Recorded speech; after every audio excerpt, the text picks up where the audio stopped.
Calaroga Shark Media.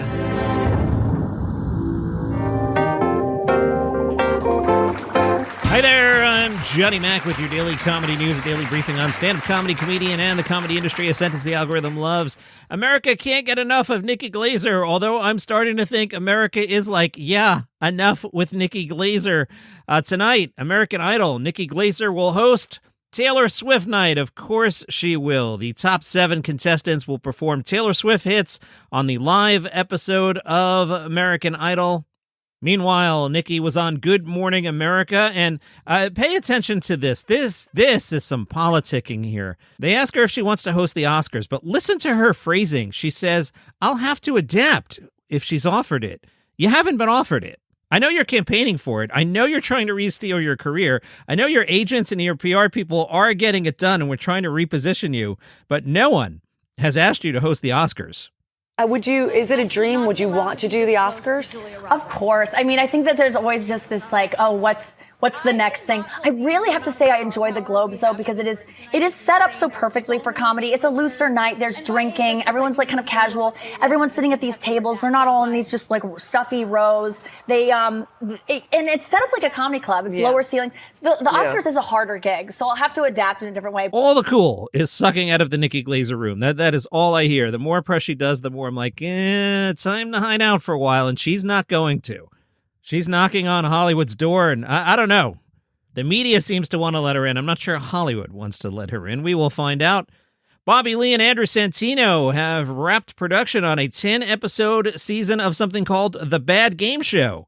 The Bad Game Show is an unscripted comedy series inspired by their podcast Bad Friends, created by Andrew Santino and Nick Kreis. The Bad Game Show drops celebrities into a chaotic mix of trivia and absurd challenges, where surprise guests crash the game and nothing goes as planned, all unfolding inside Bobby Lee's mom's basement. The show is being made for digital distribution across talent-owned channels and platforms. Revenue being driven by brand partnerships through custom integrations, sponsored sketches, and host-read ads. People are mad at Jimmy Fallon. I think that's true almost every day of the week. Why are they mad at Jimmy Fallon now? Are you watching Survivor? Now that Comedy Survivor's over, you might as well watch traditional Survivor. Spoilers for last week's episode. There was this guy, Christian, and he was on the island, and he took part in a challenge, and he lost in the challenge. This particular challenge in the Survivor 50, which has celebrity stunts, this challenge was designed by Jimmy Fallon, who, if you didn't complete a puzzle in time, you had to vote yourself off. You had to cast a vote for yourself. Well, Christian went to tribal council, and guess who was voted off? Christian. While voting for himself, Christian looked in the camera and told Jimmy Fallon, "This idea you had, it's terrible. No more ideas from you. I look forward to your apology." Jimmy Fallon did apologize on The Tonight Show. He even had Christian as a guest. Fallon said, "Now that we're all in the same place, all I have to say is, Christian, I'm so sorry. I'm so sorry about this. It wasn't supposed to be like this. It wasn't supposed to be you. I feel so bad because I love you." That's an interesting thing for Jimmy Fallon to say.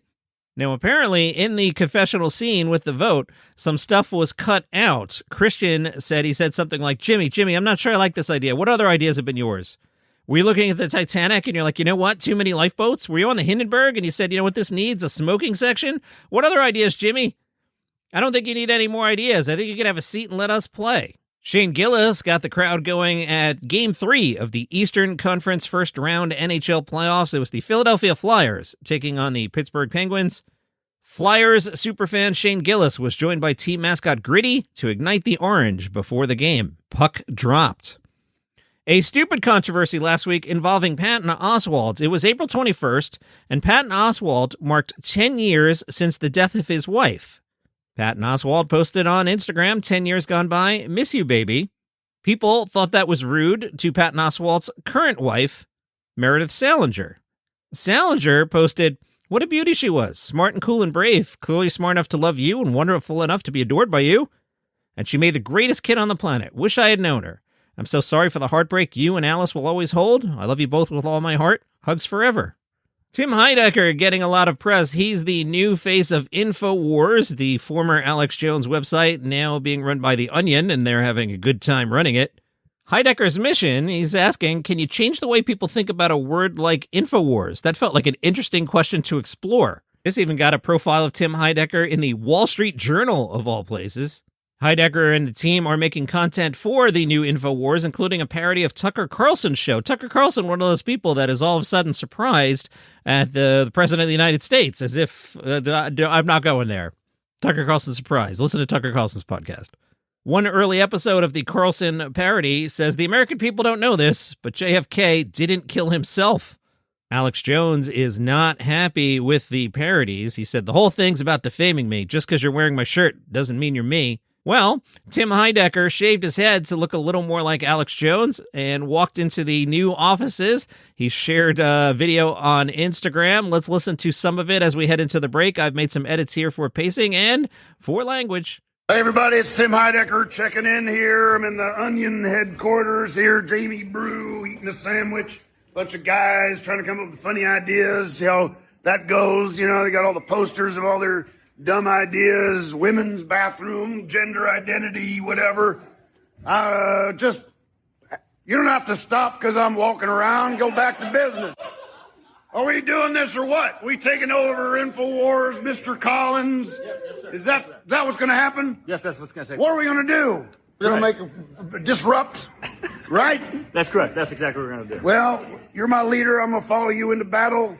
We're going to storm the gates. Trial by combat, whatever it takes. Matt Carlin thinks he knows what's going on. He doesn't know anything. Whoever you are. Hi. And then they got kombucha now. They're making everybody here drink kombucha. And it's making everybody turn into little lizards. Running around. Anyhow, it's been a great launch. We're excited. Onion is on fire. I couldn't be happier. The folks at the Cavalier went to see Josh Johnson. It was a free performance at a college. We're told before Johnson took the stage, 2 other comedians performed. Clay Dickerson, the outgoing student council president and a fourth-year student. Dickerson did some local material about local elections. Then the second opener was Ramind Mustafavi. We're told he's known for his writing ability and acting chops, and did some Gen Z-related comedy. Okay, that makes sense. Probably wondering, how could Josh Johnson possibly follow those openers? Josh did a set that included judging people based on how they eat fruit, to broader commentary on politics, technology, and social behavior. A college student went to see the show and said, I really liked the main act. You think? I could tell everything he was joking about. All of his stories, he put a lot of thought into it. A different student, a freshman, said, I feel like his bits, in comparison to the openers, he had a softer delivery and a lot more commentary on the world in a way that wasn't always trying to be edgy. He wasn't trying to use shock humor the whole time. Now, I don't want to shade the up-and-coming comedians, although I may have accidentally done that already. We're comparing a guy that does like a fresh hour every week to 2 college students opening for him. Yeah, I'm pretty sure Josh Johnson's going to be better at it. All right, I got a couple of awful things to talk about. From TMZ, Jelly Roll is facing accusations from comedian Nicole Arbor. A rep for the Nashville PD tells TMZ, as you're probably aware, there appears to be an ongoing online back and forth between the two. No charges have been filed. There's no current investigation underway. TMZ reports that Arbor has escalated her feud, accusing his team of sending her alleged hush money. Nicole Arbor has been blasting Jelly Roll on social media. Now, I'm unfamiliar with Nicole Arbor, so I went to the internet. And I'm told Nicole Arbor is a Canadian multi-hyphenate who works as a comedian, speaker, choreographer, singer, actress, and YouTuber. She has released several albums and singles. Then, as I was doing that, the autocomplete came up, and people have searched the phrase, why is Nicole Arbor famous? I'll push back on the word famous, but let's accept the premise. Why is Nicole Arbor famous? Here is the description from the interwebs. Nicole Arbor, the 5'9" comedic blonde bombshell who began her time in the public eye working as a choreographer and a cheerleader for the Toronto Raptors before becoming known worldwide for her viral comedy and music, has officially solidified herself as a commanding voice in modern entertainment. That update was of February 27th, 2025. So again, one of the commanding voices in modern entertainment, Nicole Arbor, in some sort of whistling match with Jelly Roll. I'll keep you posted. Meanwhile, really, really horrible here. I at first I didn't have the story in the. You hear me stumbling. I'm not going to make that edit there. I didn't have it in the script at all. And then I'm like, let me at least mention it. Let me read it verbatim and flat from The Guardian. Russell Brand said he had exploitative consensual sex with a 16-year-old girl at the height of his fame. Speaking about his past actions and an appearance on the YouTube show of the U.S. journalist Megyn Kelly, Brand described himself selfish and a, quote, exploiter of women. He said, quote, I did sleep with a 16-year-old. When I was 30, I was a very different person. I was a lot younger, and I was an immature 30-year-old. He added, consensual sex with a lot of people when there is a strong power differential, as there is when you're a famous man who has the ability to attract women than I had at the time. I think that involves exploitation. I think it's exploitative. I recognize that my sexual conduct in the past was selfish, and I did not apply enough consideration, barely any, I suppose, really, to how that sex was affecting other people. The Guardian mentions the age of consent in the UK is 16, unless it's with an adult in a, quote, position of trust, unquote, such as a teacher, social worker, sports coach, or doctor, in which case the age of consent is 18. Guardian reminds us a court has previously heard that Brand is accused of raping a woman in a hotel room while she attended a Labour Party conference in Bournemouth, grabbing a TV worker's breasts and orally raping her after dragging her into a male toilet, and kissing and groping a radio worker after pushing her against a wall. I've met Russell Brand once in my life. We were in a studio. We did a recording session. In that one session, he was super cool and personable. But as I've shared on the show before, I've also worked with Bill Cosby. And when I worked with Bill Cosby, he was the very professional public Bill Cosby. And as I've said on the show before, someday Bill Cosby will pass away, and I will tell you a story. Let's not go out on that. Ben Affleck and Matt Damon will receive an award in honor of Robin Williams. Affleck and Damon starred along with Robin Williams in Good Will Hunting. Today, they will be in San Francisco to receive the 9th Robin Williams Legacy of Laughter Award, presented to them by Glenn Close's nonprofit Bring Change to Mind. There's a fundraiser today at the Fort Mason Center. Erin sent this over from the New Zealand Herald. Erin noticed that I was on a Flight of the Conchords kick, and she wanted to know about New Zealand Spy, a 6-part comedy series. This follows Michael Brown, a spy who struggles with his real name, his cover identity. But that's not important. What's important is that he and his colleagues at the New Zealand Intelligence Agency are all that's protecting New Zealand from the great enemy of Australia. Now you know who's in this. Bret McKenzie, he from the $610 Flight of the Conchords tickets. McKenzie plays Michael's boss. New Zealand Spy begins on TVNZ2 on Wednesday, 8:30. It'll also stream on TVNZ Plus and on Johnny Mac's Pirate Ship, if you know what I mean. Chris O'Dowd, you know him from the IT Crowd. He will join Bill Burr in Bender. Bender is the coming-of-age comedy that's shooting in Ireland this summer. Chris O'Dowd will play a self-made family man trying to put on a brave face while his business, his marriage, and his faith begin to crumble amid a brutal economic recession.